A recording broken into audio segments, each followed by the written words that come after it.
Hello, everyone. Welcome to 2022. Dr. E, Dr. P, and today Jeremy has a story to tell us.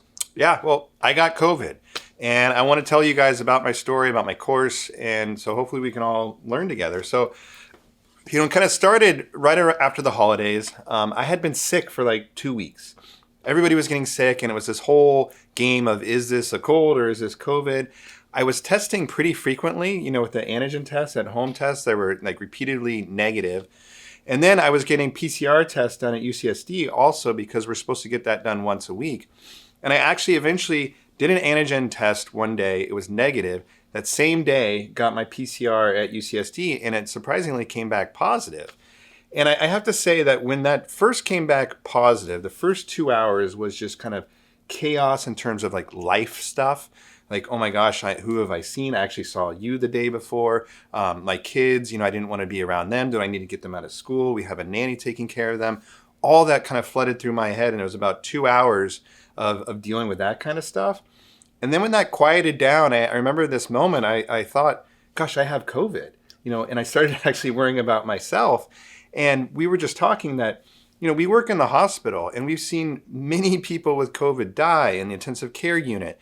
And we've been talking a lot, too, about how people with diabetes don't do as well, higher rates of hospitalization and death. So that scared me. Anything to say about that? I was going to say, when you called and told me, we sat next to each other for 3 hours. And I literally was thinking, gosh, I hope Jeremy's okay. Hope he doesn't start getting shortness of breath. Doesn't have to go to the hospital. And honest to God, within the next hour, I had a sore throat. I really did. And I said, Steve, get a hold of yourself, probably psychosomatic. Yeah. Steve never got COVID. I did. So I'm going to tell my story about COVID. And are you good with your sore throat? So anyways, I started off pretty mild, and then I started getting the symptoms. I had, cough and a little bit of shortness of breath. Feeling short of breath is a very uncomfortable feeling. I would just be walking around the kitchen and couldn't really breathe. Body aches. Never really had like a high fever. And I should say that I am vaccinated, boosted, and I think I had a pretty mild course because of that. And I was feeling very thankful that, gosh, I can't imagine how bad it would have been had I not been vaccinated.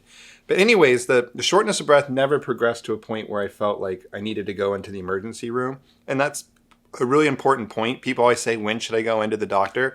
It's really the shortness of breath. If you're feeling like you can't breathe, otherwise stay home. And that's the scary thing. Every time you're short of breath and you go to the hospital, and we've all said, once you get ventilated, that's like almost the kiss of death. Yeah. So, it's like so scary. And then, sometimes I get anxious. So I was short of breath and got anxious about that. I think that makes you short of breath too, and you're kind of trying to tease that out. But the symptom that was the most surprising and definitely the most prominent, I would say eventually, was this COVID brain, COVID fog that you hear people talk about. And I used to hear about that and say that's weird. That's not a thing. It absolutely was a thing. I couldn't concentrate. I felt, distracted, and detached from the world. I remember I told you, going into my room and just standing there and thinking for 5 minutes, what am I doing? My brain just wasn't quite working. And thankfully I had some friends that had the same symptoms and told me, don't worry, it goes away. You won't always be like this. Cause I was thinking is my brain broken? Yeah. That's scary. Are you going to normalize again? Right. So thankfully I did. So it was, a couple days of that. My blood sugars were definitely higher, significantly higher. And I had to take probably 20-30% more insulin. It's probably 2 days or so that my average was around 200. I wasn't happy about that. I was doing everything I could to kind of bring it down into range. So be aware of that, if you have diabetes, which you probably do if you're listening to this, that you're going to have to be on top of your blood sugars a little bit more. And luckily you have a CGM. Yeah, CGM. And then things kind of leveled out, and thankfully the kids never got it. Nannies never got it. Kids are back in school now. Life is starting to settle back in. We should mention that we are going to have a whole separate TCOID live about this topic on February 16th. Exactly. Where we'll talk about some of the medications that people can take, antibodies, all these things. There's so much going on, vaccines, boosters, new vaccine trials. Right now, I just want to say that I'm feeling very thankful that I did okay. I didn't get anybody else around me sick. And, I should mention also that when I got it, I did feel this level of shame. Gosh, who did I endanger? What did I do? And, Yeah. and you left me off the hook. But I think with Omicron, it's becoming apparent now that it's just everywhere. It's really hard to avoid. When this first started and somebody got it, you're kind of like, what did you do wrong? Where were Right. you? And Right. now it's like, I'm racking my brain, don't know how I got it.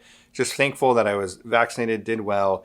And, hopefully you all, if you've gotten it, are recovering, your family's staying healthy and COVID-free if possible. And I think most of our colleagues and friends who got Omicron, they had a similar course. Yeah. Luckily, no one got super sick. Yeah. Some a little bit worse than others, but no one had to go to the hospital. And thanks for your support. Steve was following me on my blood sugars and taking good care of me. So Yep. that's it. Hey, I'd take a hit for you, buddy. All right. Thanks, bud. Have a great year. See ya. We'll see you on February 16th.